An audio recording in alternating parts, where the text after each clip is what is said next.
Welcome to all. நான் இந்த வீடியோவில் உங்களுக்காக அமேசான் பிரைமில் இருக்கிற ஒரு டாப் 10 மூவிஸ் தான் கொண்டு வந்திருக்கேன். இந்த லிஸ்ட்டில் நான் சொல்லியிருக்கிற 10 மூவிஸுமே பெஸ்ட்டான movies guys. Action, adventure and comedy அப்படின்னு சொல்லிட்டு எல்லாமே கலந்த ஒரு டாப் 10 மூவிஸ் தான் நான் இந்த லிஸ்ட்டில் ஆட் பண்ணியிருக்கேன். இந்த லிஸ்ட்டில் இருக்கிற மூவிஸ் எல்லாம் நீங்கள் இன்னும் பார்க்காம இருந்தீங்கன்னா கண்டிப்பாக ட்ரை பண்ணி பாருங்கள். பார்த்துட்டு உங்களுக்கு எந்த மூவி பிடிச்சிருக்கு அப்படின்றத கமெண்ட்டில் சொல்லிட்டு போங்க. நானும் பார்த்து தெரிஞ்சுக்கிறேன். இந்த வீடியோ உங்களுக்கு பிடிச்சதுன்னா மறக்காமல் ஒரு லைக் மட்டும் பண்ணிட்டு போங்க. அது நம்மளுக்கு பெரிய சப்போர்ட்டாக இருக்கும். இப்போ வாங்க நம்ம இந்த வீடியோவை டேரெக்டாக ஸ்டார்ட் பண்ணிடலாம். லிஸ்ட்டில் 10th இருக்கிற movie Exodus Gods and Kings. இந்த மூவி 2014 ரிலீஸ் ஆயிருக்கு. இந்த மூவியோட ஸ்டோரி பொறுத்த அளவுக்கு இந்த மூவியில் ஹீப்ரோஸ் அப்படின்ற மக்களை அடிமைப்படுத்தி எகிப்திய மக்கள் தங்களுக்கு தேவையான வேலைகள் எல்லாம் செஞ்சுட்டு இருக்கிறாங்க. அந்த மக்களை ரொம்பவே மோசமான முறையில் நடத்திட்டு இருக்கிறாங்க. இப்படி இந்த எகிப்திய மக்கள் இந்த ஹீப்ரோஸ் மக்களை மோசமாக நடத்திட்டு இருக்கிறத பார்த்த கடவுள் இவங்களுக்கு விடுதலை வாங்கி தரணும் இந்த எகிப்தியர்கள்கிட்ட இருந்து அப்படின்னு சொல்லிட்டு பூமிக்கு வராரு. இப்படி பூமிக்கு அவர் நம்ம ஹீரோவை தேர்ந்தெடுக்கிறாரு. நம்ம ஹீரோனால மட்டும்தான் இந்த ஹீப்ரோ மக்களுக்கு விடுதலை வாங்கி தர முடியும் அப்படின்னு சொல்லிட்டு கடவுள் நம்ம ஹீரோவை தேர்ந்தெடுக்கிறாரு. அண்ட் அதுக்கு வேற ஒரு காரணமும் இருந்திருக்கும். இப்படி நம்ம ஹீரோக்கு ஒரு கடமையானது வந்ததுக்கப்புறம் இந்த ஹீப்ரோ மக்களுக்கு விடுதலைக்கு என்னென்னலாம் வேணுமோ அதெல்லாம் நம்ம ஹீரோ செய்ய ஆரம்பிக்கிறாரு. ஆனால் அந்த எகிப்திய நாட்டு அரசரான ரெமிசஸ் இதுக்கெல்லாம் அலோவ் பண்ண மாட்டேங்கிறாரு. அடிமை மக்களுக்கு நான் விடுதலை தரமாட்டேன் அப்படின்னு சொல்லிட்டு அந்த ரெமிசஸ் அப்படின்ற மன்னர் ரொம்பவே பிடிவாதமாக இருக்கிறாரு. இப்படி பிடிவாதமாக இருக்கிறதுனால அவருக்கு என்னென்னலாம் பிரச்சனைகள் வந்தது, அது மட்டும் இல்லாமல் நம்ம மோசஸ் இவங்களுக்கெல்லாம் விடுதலை வாங்கி தந்தாரா இல்லையான்றது தான் இந்த மூவியோட மிச்ச ஸ்டோரியிலனா கிரியேட் பண்ணியிருப்பாங்க. இந்த மூவி பார்த்திங்கன்னா எகிப்திய புராணங்களில் சொல்லப்பட்டிருக்க கதையின் மூலயமா எடுத்திருப்பாங்க. ஆனால் இந்த மூவியை பார்க்கும்போது ரொம்பவே சூப்பராக இருக்குங்க. நல்லாவே இந்த மூவியை எடுத்திருப்பாங்க. அண்ட் இந்த மூவி யாராவது பார்க்காம மிஸ் பண்ணிங்கன்னா கண்டிப்பாக ட்ரை பண்ணி பாருங்கள். அமேசான் பிரைமில் அவைலபிளாக தான் இருக்குது. இந்த மூவிக்கு IMDbலேருந்து 6 ரேட்டிங் கொடுத்துருக்காங்க. நம்ம லிஸ்ட்டில் 9th இருக்கிற மூவி ரெட் ஒன். இந்த மூவி 2024 ரிலீஸ் ஆயிருக்கு. இந்த மூவியோட ஸ்டோரி பொறுத்த அளவுக்கு இந்த மூவியில் மொத்தம் 2 ஹீரோஸ் இருப்பாங்க. ஒன்று நம்ம ட்வின் ஜான்சன் அண்ட் இன்னொருத்தர் நம்ம கிறிஸ் இவான்ஸ். இவங்க 2 பேருமே இந்த மூவியில் ஒரு மெயின் ரோலில் பண்ணியிருப்பாங்க. அண்ட் இந்த மூவியோட ஸ்டோரி லைன் எப்படி இருக்குன்னா, எல்லா கிறிஸ்மஸ்க்கும் சாண்டா கிளாஸ் எல்லார் வீட்டுக்குமே போய் ப்ரெசன்ஸை டெலிவரி பண்ணுவார். இப்படி எல்லாத்தையுமே ஹாப்பியாக வச்சுட்டு இருக்கிற சாண்டா கிளாஸை ஒரு நபர் கடத்திட்டு போயிடுறான். இப்படி கடத்திட்டு போனதுக்கப்புறம் அவள் எப்போ கடத்திட்டு போனா எங்கே கடத்திட்டு போனான்ட்டு யாருக்குமே தெரிய மாட்டேங்குது. கிறிஸ்மஸ் டைம் வந்துட்டு இருக்கிறனால உடனடியாக நம்ம சாண்டா கிளாஸை கண்டுபிடிச்சாகணும். இப்படிப்பட்ட நிலைமை வரும்போது நம்ம சாண்டா கிளாஸை கண்டுபிடிக்கணுன்ற பொறுப்பு நம்ம ட்வின் ஜான்சன் கிட்ட வருது. ஏன்னா நம்ம Dwayne Johnson North Pole security ஆஃபீஸராக இருப்பார், அதுவும் சாண்டா கிளாஸுக்கு. இப்படி இருக்கும்போது நம்ம ஹீரோ பார்த்தீங்கன்னா சாண்டா கிளாஸ் கண்டுபிடிச்சாகணும் அப்படின்ற ஒரு நிலைமை நம்ம ஹீரோக்கு வந்ததுக்கப்புறம் நம்ம செகண்ட் ஹீரோவான கிறிஸ் இவான்ஸ் கிட்ட நம்ம ஹீரோ உதவி கேட்டு போகிறாரு. ஆனால் சாண்டா கிளாஸ் கடத்தப்பட்டதுக்கு முக்கியமான காரணமே நம்ம செகண்ட் ஹீரோவாக தான் இருப்பார். ஏன்னா நம்ம செகண்ட் ஹீரோ ஒரு ஹேக்கராக இருப்பார். இவர்னால எந்த ஒரு நபர் எங்கே ஒளிஞ்சிட்டு இருந்தாலும் அவங்கள கண்டுபிடிச்சி சொல்கிற திறமை நம்ம கிறிஸ் இவான்ஸ்க்கு இருக்கும். இப்படிப்பட்ட நிலைமையில் நம்ம சாண்டா கிளாஸை கண்டுபிடிச்சி சொன்னதும் நம்ம கிறிஸ் இவான்ஸாக தான் இருக்கும். ஏன்னா நம்ம சாண்டா கிளாஸ் இருக்கிற இடம் யாருக்குமே தெரியாது. நம்ம செகண்ட் ஹீரோவான கிறிஸ் இவான்ஸ் கண்டுபிடிச்சி சொன்னதுனால தான் வில்லனை கிட்னாப் பண்ணியிருப்பான். இதனால தான் நம்ம ட்வின் ஜான்சன் என்ன பண்ணுவார்னா நம்ம கிறிஸ் இவான்ஸை கூட்டிகிட்டு சாண்டா கிளாஸை கண்டுபிடிக்க கிளம்புவார். இதுக்கப்புறம் இந்த மூவியில் என்னாச்சு அப்படின்றத இந்த மூவியோட மிச்ச ஸ்டோரியிலனா கிரியேட் பண்ணியிருப்பாங்க.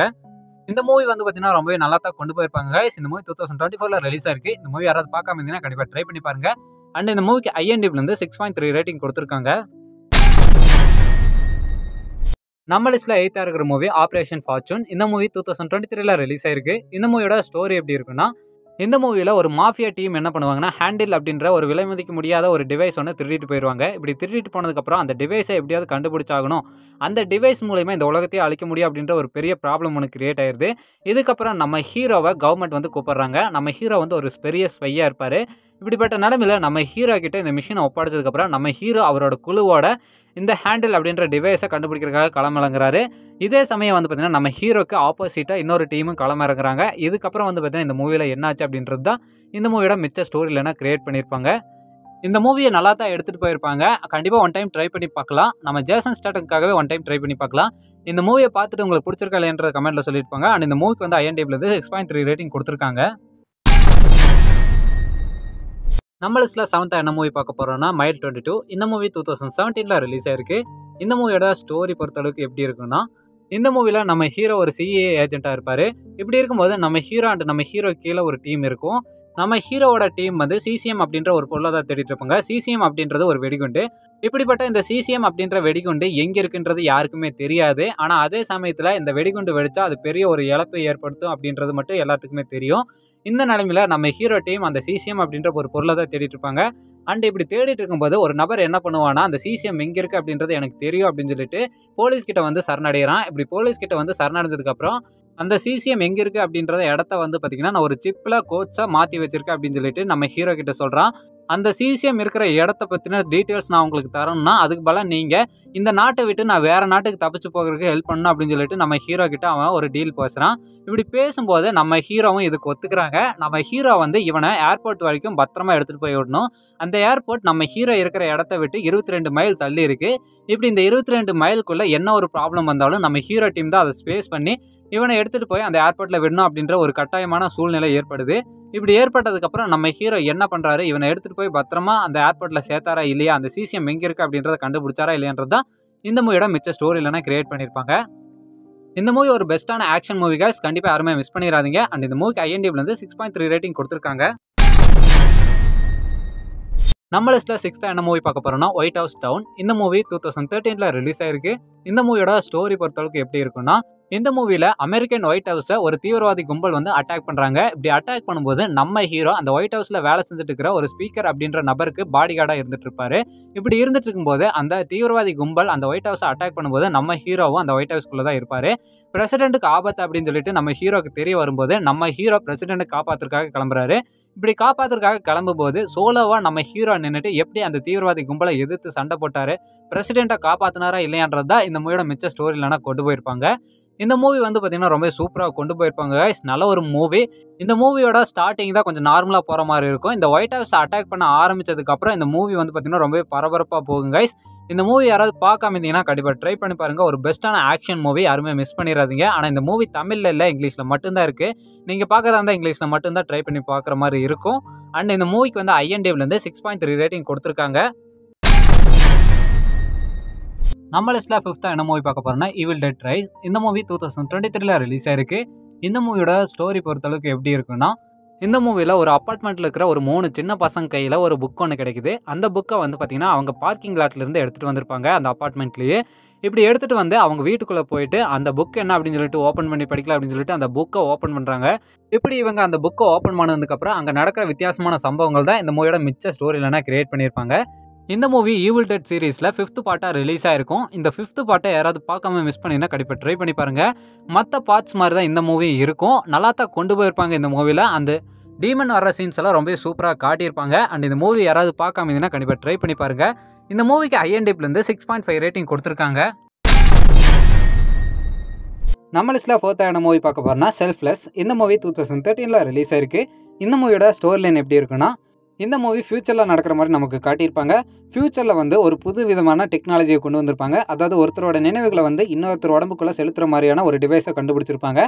அந்த டிவைஸை தெரிஞ்சுட்டு ஒரு பில்லியனர் என்ன பண்ணுவார்னா, அவர் சாகிறதுக்கு முன்னாடி அவரோட நினைவுகளை எல்லாம் நம்ம ஹீரோவோட உடம்புல செலுத்திட்டு போயிடுவார். இப்படி செலுத்திட்டு போனதுக்கப்புறம் நம்ம ஹீரோ ஃபேஸ் பண்ணக்கூடிய ப்ராப்ளம்ஸ் தான் இந்த மூவியோட மிச்ச ஸ்டோரி இல்லைனா கிரியேட் பண்ணியிருப்பாங்க. இந்த மூவி வந்து பார்த்தீங்கன்னா ஃபியூச்சரில் நடக்கிற மாதிரி ரொம்பவே சூப்பராக கிரியேட் பண்ணியிருப்பாங்க. அண்ட் இந்த மூவி ஒரு நல்ல ஒரு சயின்ஸ் ஃபிக்ஷன் மூவியும் கூட. அண்ட் இந்த மூவி யாராவது பார்க்காம இருந்தீங்கன்னா கண்டிப்பாக ட்ரை பண்ணி பாருங்கள். சயின்ஸ் ஃபிக்ஷன் மூவிஸ் எப்படி இருக்குமோ அதே மாதிரி வந்து பார்த்தீங்கன்னா ஒரு மூவியை நமக்கு கொடுத்துருப்பாங்க. நல்ல ஒரு மூவி தான். கண்டிப்பாக யாராவது மிஸ் பண்ணிங்கன்னா ட்ரை பண்ணி பாருங்கள். இந்த மூவிக்கு IMDbலேருந்து 6.5 ரேட்டிங் கொடுத்துருக்காங்க. நம்ம லிஸ்ட்டில் 3rd என்ன மூவி பார்க்க போகிறோம்னா ரெட் 2. இந்த மூவி 2013 ரிலீஸ் ஆயிருக்கு. இந்த மூவியோட ஸ்டோரி லைன் எப்படி இருக்குன்னா, நம்ம ஹீரோ ஒரு CA ஆஃபீஸராக இருப்பார். CA ஆஃபீஸராக இருக்கும்போது அவருக்கு வயசாயிருச்சு அப்படின்னு சொல்லிட்டு ரிட்டையர் ஆகிட்டு வீட்டில் இருப்பார். வீட்டில் ஒரு நார்மலான வாழ்க்கை அவரோட மனைவி கூட வாழ்ந்துட்டு இருப்பார். இப்படி வாழ்ந்துட்டு இருக்கும்போது நம்ம ஹீரோவை தேடி ஒரு ப்ராப்ளம் ஒன்று வரும். அந்த ப்ராப்ளம் என்னன்னா, 2nd வேர்ல்டு வாரில் பயன்படுத்தப்பட்ட ஒரு ஆயுதம். அந்த ஆயுதம் வந்து அணுகுண்டை விடவே மிகவும் சக்தி வாய்ந்த ஒரு ஆயுதமாக இருக்கும். அந்த ஆயுதத்துக்கும் நம்ம ஹீரோக்கும் சம்மந்தம் இருக்கிற மாதிரி ஒரு ப்ராப்ளம் ஒன்று நம்ம ஹீரோவை தேடி வரும். இப்படி நம்ம ஹீரோவை தேடி வந்ததுக்கப்புறம் நம்ம ஹீரோ வந்து பார்த்திங்கன்னா அந்த ஆயுதம் எங்கே இருக்குது, அந்த ஆயுதத்தை கண்டுபிடிச்சி அழிக்கணும் அப்படின்னு சொல்லிட்டு கிளம்புறாரு. இதுக்கப்புறம் இந்த மூவியில் என்னாச்சு அப்படின்றத இந்த மூவியோட மிச்ச ஸ்டோரி இல்லைன்னா நமக்கு சொல்லியிருப்பாங்க. இந்த மூவியை ரொம்பவே சூப்பராக எடுத்துகிட்டு போயிருப்பாங்க. நல்ல ஒரு மூவி. கண்டிப்பாக இந்த மூவியை பார்க்காம மிஸ் பண்ணிங்கன்னா ட்ரை பண்ணி பாருங்கள். இந்த மூவிக்கு IMDbலேருந்து 6.6 ரேட்டிங் கொடுத்துருக்காங்க. நம்ம லிஸ்ட்டில் 2nd என்ன மூவி பார்க்க போகிறோம்னா கான்ஸ்டைன். இந்த மூவி 2005 ரிலீஸ் ஆயிருக்கு. இந்த மூவியோட ஸ்டோரி லைன் எப்படி இருக்குன்னா, நம்ம ஹீரோ ஏற்கனவே இறந்து நரகத்துக்கு போன ஒரு ஆளாக இருப்பார். ஆனால் நரகத்துக்கு போய் அங்கேருந்து எப்படியோ தப்பிச்சு திரும்பவும் பூமிக்கு வந்திருப்பாரு. இப்படி பூமிக்கு வந்ததுக்கப்புறம் அவருக்கு ஒரு சில பவர்ஸ் கிடச்சிருக்கும். அதாவது இறந்து போய் பூமியிலே இருக்கிற ஆவிகளை திரும்பவும் நரகத்துக்கு அனுப்பி வச்சுட்டு இருப்பாரு. இப்படி தான் நம்ம ஹீரோ வந்து பார்த்தீங்கன்னா அவரோட லைஃப்பை நடத்திட்டு இருப்பாரு. இப்படி நடத்திட்டு இருக்கும்போது பூமியில் ஒரு பெரிய ஒரு பிரச்சனை வரப்போகுது அப்படின்றத நம்ம ஹீரோ தெரிஞ்சுக்கிறாரு. அந்த பிரச்சனை என்ன, அந்த பிரச்சனை எப்படி தடுக்கிறது அப்படின்னு சொல்லிட்டு நம்ம ஹீரோ யோசிக்க ஆரம்பிக்கிறாரு. நம்ம ஹீரோக்கு ஒரு கட்டத்துக்கு மேலே தான் தெரிய வருது, டீமன் அப்படின்றது நம்ம பூமிக்கு வரப்போகுது. அந்த டீமன் நம்ம பூமிக்கு வந்ததுன்னா நம்ம பூமியே இல்லாமல் போயிடும் அப்படின்னு சொல்லிட்டு நம்ம ஹீரோக்கு தெரிய வருது. இதுக்கப்புறம் நம்ம ஹீரோ என்ன பண்ணாரு, அந்த டீமனை தடுத்தாரா இல்லையான்றதை இந்த மூவியோட மிச்ச ஸ்டோரியில்னா கிரியேட் பண்ணியிருப்பாங்க. இந்த மூவி வந்து பார்த்தீங்கன்னா ரொம்ப சூப்பராக எடுத்துகிட்டு போயிருப்பாங்க. நல்ல ஒரு மூவி தமிழ் டப்பில் அவைலபிளாக இருக்குது. அமேசான் பிரைமில் இருக்குது. யாராவது பார்க்காம இருந்தீங்கன்னா கண்டிப்பாக ட்ரை பண்ணி பாருங்கள். அண்ட் இந்த மூவிக்கு வந்து பார்த்தீங்கன்னா IMDbலேருந்து 7.1 ரேட்டிங் கொடுத்துருக்காங்க. நம்ம லிஸ்ட்டில் ஃபஸ்ட்டாக என்ன மூவி பார்க்க போறோம்னா ராத் ஆஃப் மேன். இந்த மூவி 2021 ரிலீஸ் ஆயிருக்கு. இந்த மூவியோட ஸ்டோரி லைன் எப்படி இருக்குன்னா, நம்ம ஹீரோ ஒரு கேங்ஸ்டராக இருப்பார். கேங்ஸ்டராக இருந்தாலும் நம்ம ஹீரோ ஒரு நார்மல் செக்யூரிட்டி ஏஜென்ட்ஸில் ஒரு மெம்பராக சேருவார். இப்படி மெம்பராக சேர்ந்துட்டு அவர்கிட்ட எந்த ஒரு ஸ்கில்லும் இல்லை அப்படின்னு சொல்லிட்டு எல்லாரும் முன்னாடி காட்டிட்டு இருப்பாரு. இப்படி காட்டிட்டு இருக்கும்போது அங்கே ஒரு ராபரி நடக்கும். அந்த ராபரியை நம்ம ஹீரோ ரொம்பவே அக்யூரேட்டாக தடுப்பார். அது மட்டும் இல்லாமல் கன் ஷூட்டிங்கில் வேறு லெவல் பண்ணியிருப்பாரு. இப்படி பண்ணியிருக்கும்போது நம்ம ஹீரோ கிட்ட நிறைய ஸ்கில் இருக்குது அப்படின்னு சொல்லிட்டு மற்றவங்களாம் தெரிஞ்சுக்கிறாங்க. அப்படி இருந்த இவர் வந்து பார்த்தீங்கன்னா எதுக்கு இந்த ஒரு நார்மல் செக்யூரிட்டி டீமில் இருக்காங்க அப்படின்னு சொல்லிட்டு எல்லாருமே சந்தேகப்படுறாங்க. அதுக்கப்புறம் தான் நம்ம ஹீரோ கிட்ட இருந்து நிறைய உண்மைகள் வெளியே வருது. அந்த உண்மைகள் என்ன, எதுக்காக நம்ம ஹீரோ வந்து ஒரு நார்மல் செக்யூரிட்டி டீமில் வந்து ஒரு மெம்பராக சேர்ந்துக்கிட்டாரு அப்படின்றதெல்லாம் இந்த மூவியை பார்த்து நீங்கள் தெரிஞ்சுங்க. ஒரு நல்ல ஒரு மூவி, ஜேசன் ஸ்டேட்டம் நடித்த ஒரு பெஸ்ட்டான மூவியும் கூட. இந்த மூவி யாராவது மிஸ் பண்ணினா கண்டிப்பாக ட்ரை பண்ணி பாருங்கள். அண்ட் இந்த மூவிக்கு IMDbலேருந்து 7.9 ரேட்டிங் கொடுத்துருக்காங்க.